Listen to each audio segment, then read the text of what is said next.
سلام بینندگان گرامی، این برنامه تالار آینه ها از موضوع صحبت امروزه ما رسالت زبان تاجیکی همچون زبان علم. مهمانان عزیز تشکر که آمدید، خوش آمدید. در مورد توان و قدرت زبان تاجیکی در سمت علم واقعا هم بحث ها خیلی زیاد هستند. طی سالهای اخیر هرچند در شیرازه تاریخ مثلا زبان تاجیکی اثبات نموده است که این توان و این قدرت را دارد، ولی طی سالهای اخیر انامینگونه یک بحث هست میونی پژوهشگران، میونی عالمان، خاصه زبانشناسان و جامعه شناسان. چرا چون این بحث باشد؟ سرچشمه از کجا باشد این بحث را؟ با عقیده من پیش از همه شخصانی که در این باره بحث میکنند و میگویند که زبان تاجیکی در ساحه زبان علم شدن مشکلات دارد، آنها فقط به تاریخ همین 100 سال اخیر زبان تاجیکی نگاه میکنند و مخصوصا دوره شوروی را اساس میگیرند. زیرا در اون دوره محدودیت هایی بود و زبان تاجیکی طوری که همه ما شما میدونیم در دایره یک بخشی حیات جامعه محدود شده بود. اگر به تاریخ اون نظر کنیم، تاریخ زبان ما بسیار تاریخ درخشان است در بخش زبان علم گردیدن. اولا که در ساحه علم زبان تاجیکی یکی از تواناترین زبان‌های دنیا، زبان عربی که هم زبان دین بود هم زبان علم بود، با این زبان مبارزه بود، جای او را تنگ کرد و عاقبت یا که آخرالامر با یک زبان توانای علمی در منطقه آسیای مرکزی، آسیای پیش و آسیای جنوبی با یک زبان توانای علمی تبدیل یافت. ما شما می‌دونیم که در عصرهای میانه زبان تاجیکی هم در هندوستان و هم در آسیای میانه و هم در ایران امروزه و هم در آسیای صغیر زبان علمی بود و مخصوصا بعد از اون که مغول ها به این منطقه هجوم کردند، بغداد را گرفتند و خلافت عرب بر هم خورد، زبان تاجیکی دیگر یگانه زبانی شد که با این زبان اثرهای علمی در این منطقه وسیع آفریده می شدند. من فکر میکنم که دوره درخشانترین زبان علم شدن زبان تاجیکی را ما باید دوره تیموریان هندی حساب کنیم، چون که در این دوره خیلی زیاد اثرهای علمی آفریده شدند که اگر اونها رو ما نامبر کنیم شاید که هزارها جلد کتاب شود. البته در بعد وقتی که در اینجا حکومت شوروی برقرار شد و جمهوری تاجیکستان تأسیس یافت و در این بین در اینجا حکمران زبان روسی شد، در موضوع زبان علم گردیدن زبان تاجیکی اندک پرابلم ها با وجود آمد. محدودیت ها بود، لیکن به هر حال این محدودیت ها هم پیش راه زبان تاجیکی را گرفته نتوانست. ما شما می‌دونیم که در سالهای 50 سده گذشته برای زبان علم شدن زبان تاجیکی حکومت جمهوری همون وقته تاجیکستان بسیار کارها را انجام داده است. فقط شما یک نظر کنید به نوشتن مثلا اثر جهان شمول تاجیکان. بله.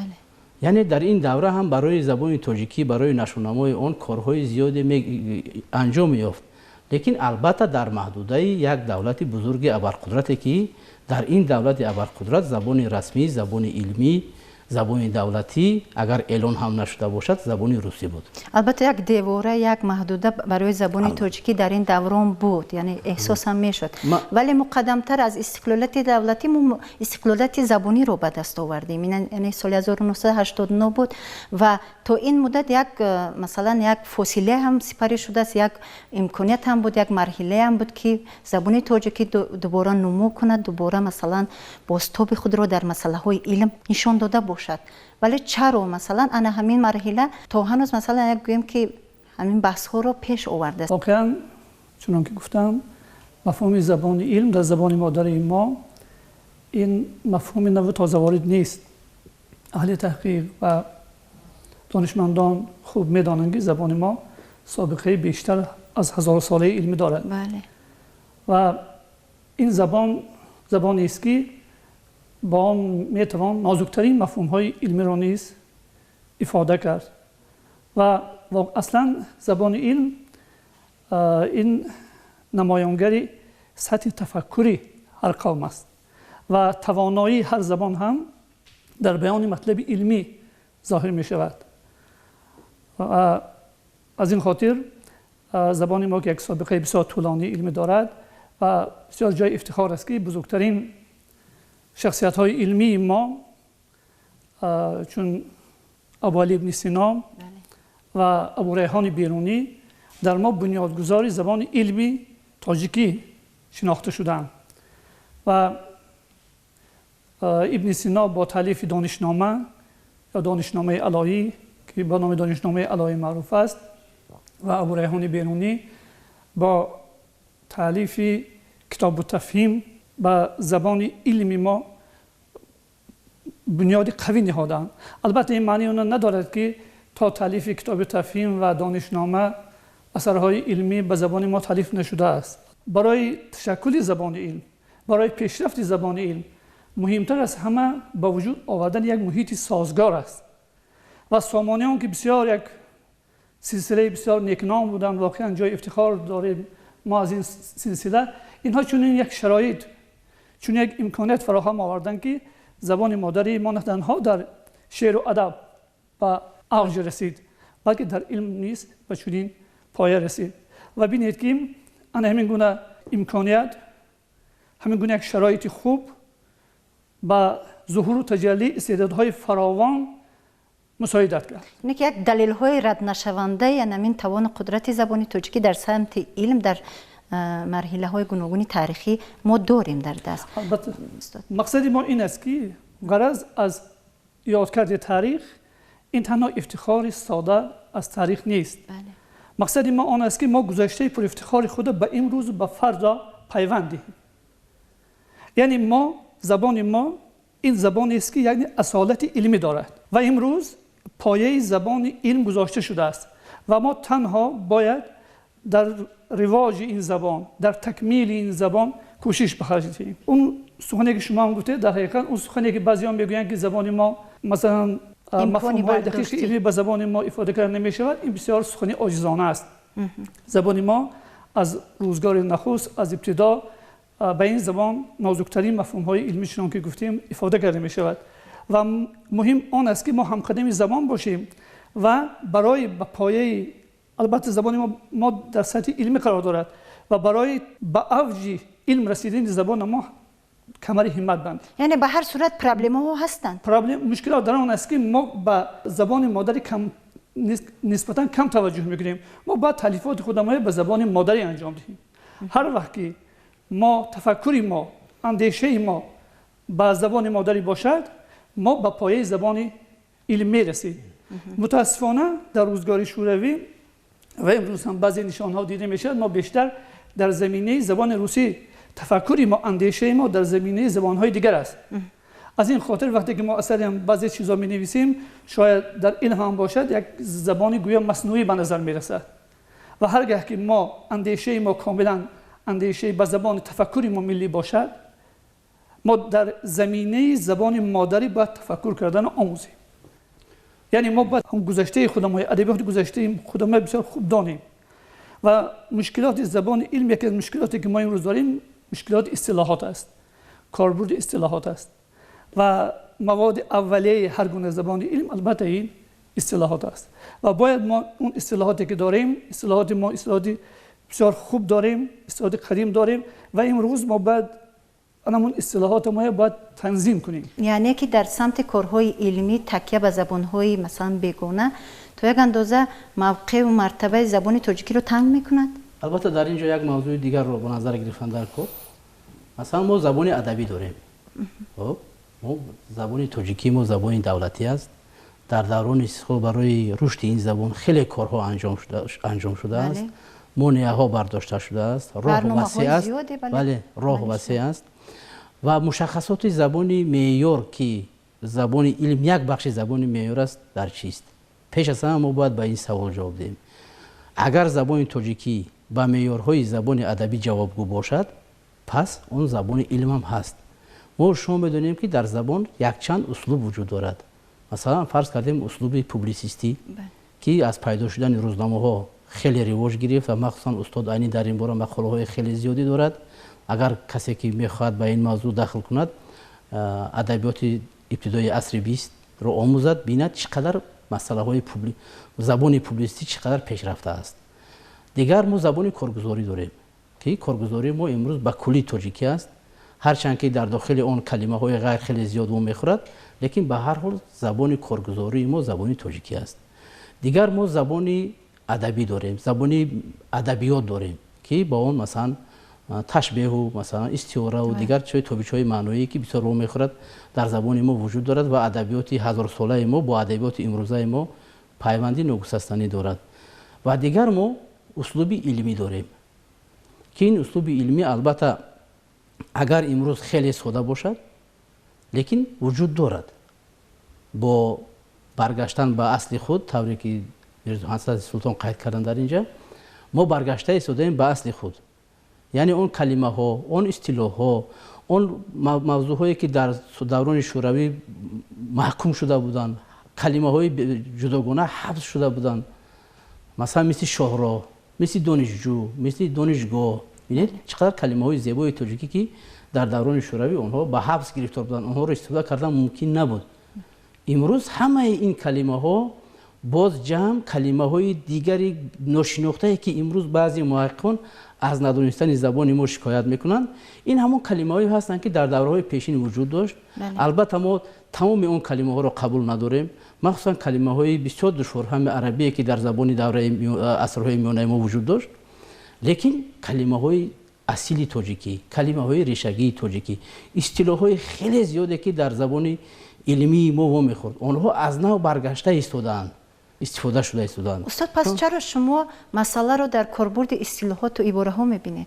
مثلا مشکلات رو؟ مشکلات واقعا در کاربرد اصطلاحات است و اصطلاحات هر یک پدیده نو، مفهومی که نو به میان میآید او در قالب اصطلاح شکل میگیرد و مجموع اصطلاحات برای پیدایش دانش‌های نو زمینه مهیا میکنند.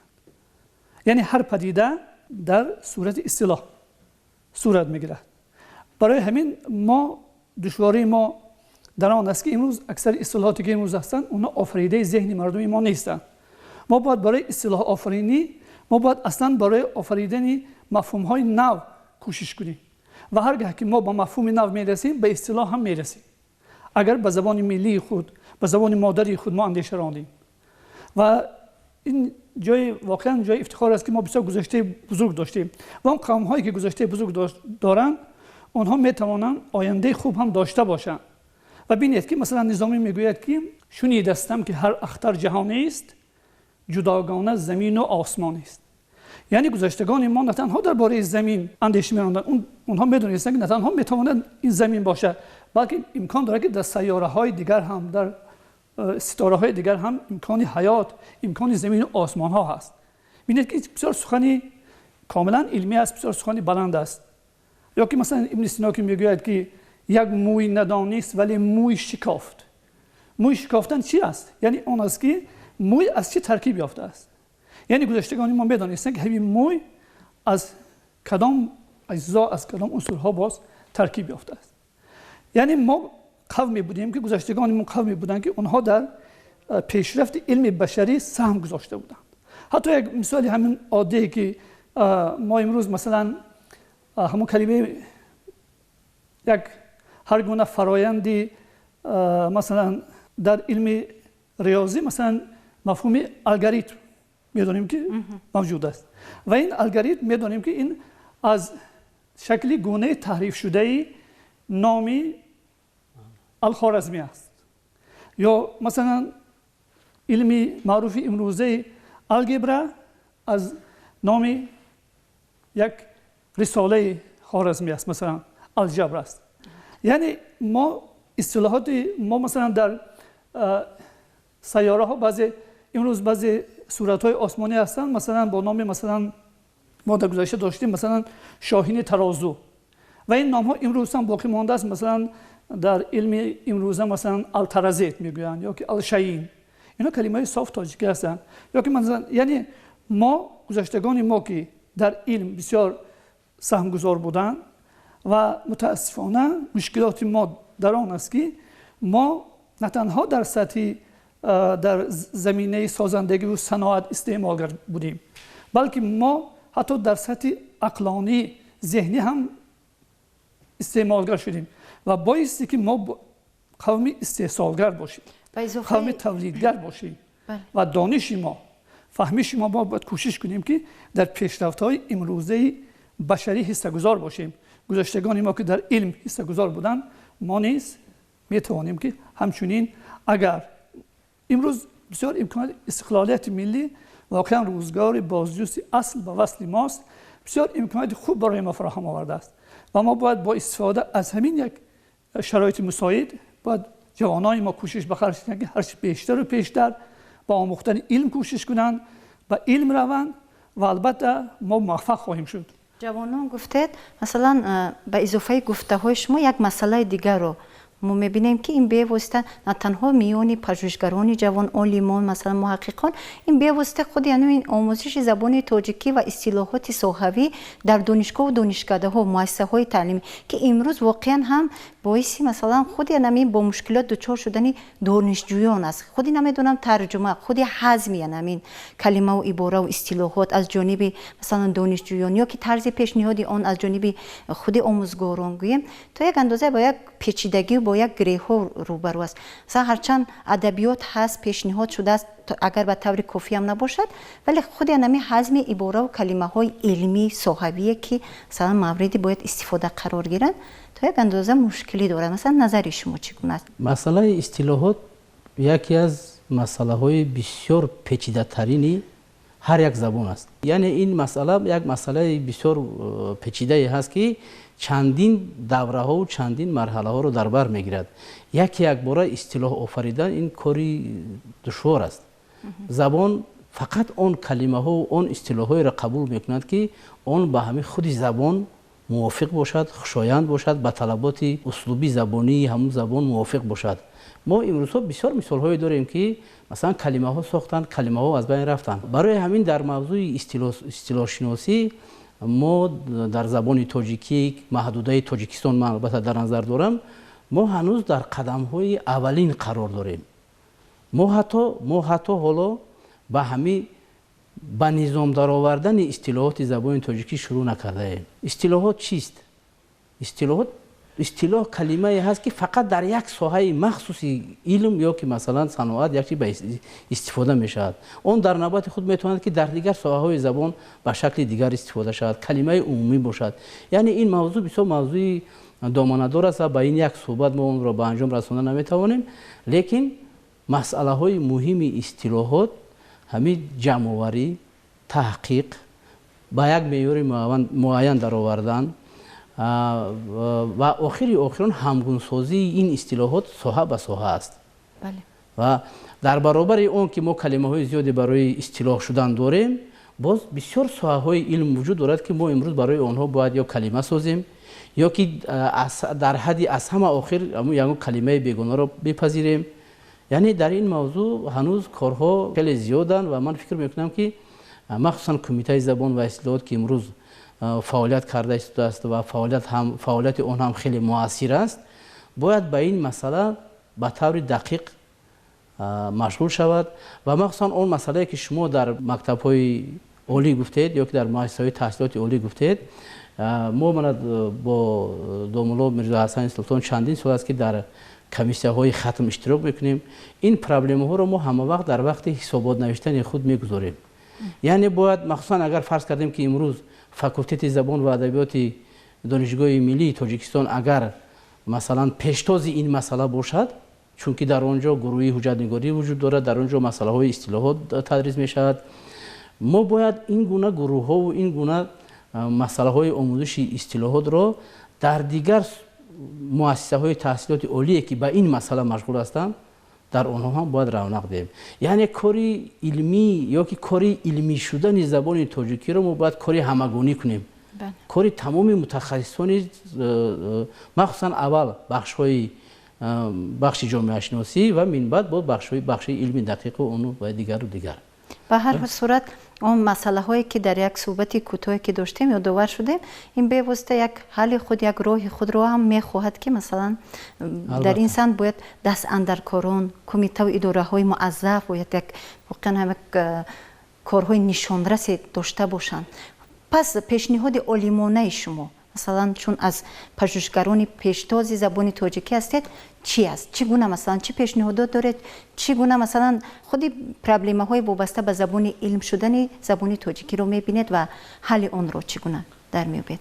زبان ما که به پایه علم ما بسیار میخواهیم که برسد، ما باید این یک کاری دست جمعانه است. ما باید به طور دست جمعی به این کار کمر بندیم و دانشمندان ما باید بیشتر به تالیف اثر کوشش کنند که اثرهای خودشون رو به زبان مادری تالیف کنند و همچنین اثرهایی که نو امروز مثلا دستاوردهای نوی که در عالم امروز به میان میآیند، این دستاوردها باید اثرهای نو که تالیف میشوند، اصطلاحهای نو که تالیف میشوند، اینها باید به زبان مادری ما ترجمه شوند.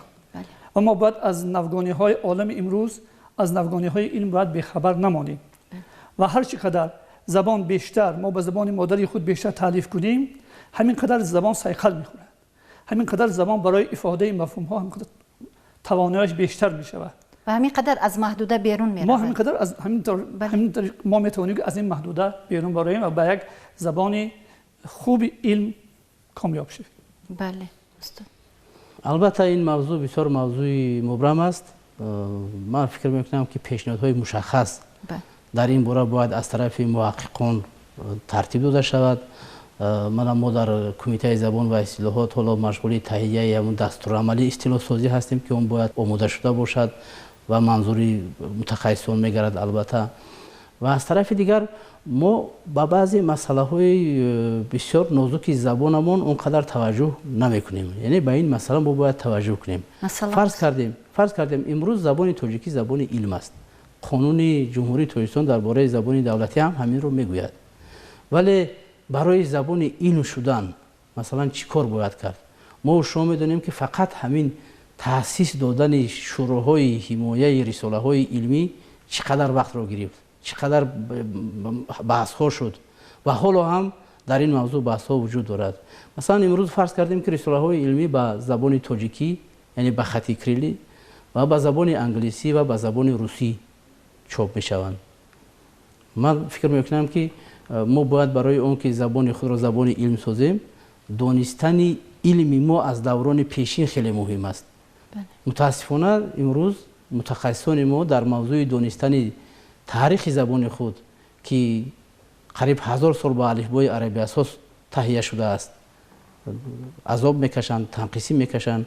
بنابر همین من فکر میکنم که آموزش این خط مخصوصا در بین متخصصانی که در ساحه علم‌های جمعیتی کار میکنند مسئله حتمی باشد. چون که اون ذخیره‌ای که ما و شما داریم اون ذخیره هنوز آموخته نشده است. من فکر نمیکنم که اون رو در یک 5 ساله و در یک 10 ساله و حتی در یک 50 ساله تمام اون آثاری که ما داریم اونها رو ما به زبان به خط کریلی تاجیکی برگردان کرده توانیم. بنابر همین آهسته آهسته امروز موضوع خیلی مهم است. امروز طوری که سرور ما میفرمایند میگن که زبان‌های خارجی را در زمینه زبان تاجیکی باید آموخت، نه اینکه زبان تاجیکی را در زمینه زبان‌های خارجی. امروز شکل چپه اون وجود دارد. امروز مردم بیشتر میل میکنند به زبان انگلیسی، بیشتر به زبان روسی و به زبان تاجیکی نسبتا مخصوصا قشری از همه باسواد جامعه. بنابراین در این موضوع ما و شما هم کارهای خیلی مهم داریم، هم اندیشه‌های خیلی زیاد است. البته هنوز ما در اول راه هستیم، در آغاز راه هستیم. این مسئله ها من فکر میکنم که آهسته حل میشن. چون که منم شورای علمی شد، متخصصان به زبان خود علاقه کارها آماده میکنند و این البته تحکرسی میشود برای من بعد باز رشد دادن اصطلاح سازی زبان تاجیکی. چون که اگر من یک نکته دیگر رو تاکید کنم، زبان تاجیکی ما امکانات های کلمه سازی خیلی وسیع دارد، ولی در زیر تاثیر زبان های بیگانه بیشتر این اصول های کلمه سازی از فعالیت مانده اند. مثلا اشتقاق پذیری ما نداریم در زبان تاجیکی. ما وقتی که یک اصطلاح با وجود میاد ما اون را حتما کوشش میکنیم که اول کلمه از زبان خارجی پیدا کنیم یا که اون وجود دارد به زبان خارجی و بسیار وقت متخصصان ما کوشش میکنن که همون کلمه خارجی رو قبول کنند و تاکید میکنند. حالا که در زبان تاجیکی اگر مثلا همون اصطلاح وجود نداشته باشد، ما توانایی کلمه سازی زبان تاجیکی رو اگر استفاده کنیم در بخش کلمه سازی زبان بعد به هر گونه وسیله ما میتوانیم برای اصطلاح‌های بیگانه یا که برای اصطلاح‌هایی که نو به وجود میآیند کلمه‌های خوب واژه‌های خوبی تاجیکی پیشنهاد نماییم. سلامت باشد. درست هم گفتید با یک صحبت کوتاه ما نمیتوانیم که پهلوهای وسیع این مسئله فراگیر باشیم و این مسئله واقعا یک دامن فراخ دارد. از همه مهم که باید عالمان و پژوهشگران ما باید صاحبان زبان خاموش نیستند، بی‌طرف نباشند. پیوسته پهلوهای گوناگون همین مسئله رو در شورا طوری که گفتید در سطح بلندی حکومت و دولت ما پیگیری کرده باشند تا حل همین مسئله ها پیدا شود، زیرا که پشتیبانی از این مقامی زبان تاجیکی یعنی که همچون زبان علم این دفاع از زبان تاجیکی است، دفاع از پایه های استواری زبان تاجیکی می باشد. الها باشد برای صحبت با شما تشکر میگویم. خیر بیننده های عزیز، این برنامه تالار آینه ها بود.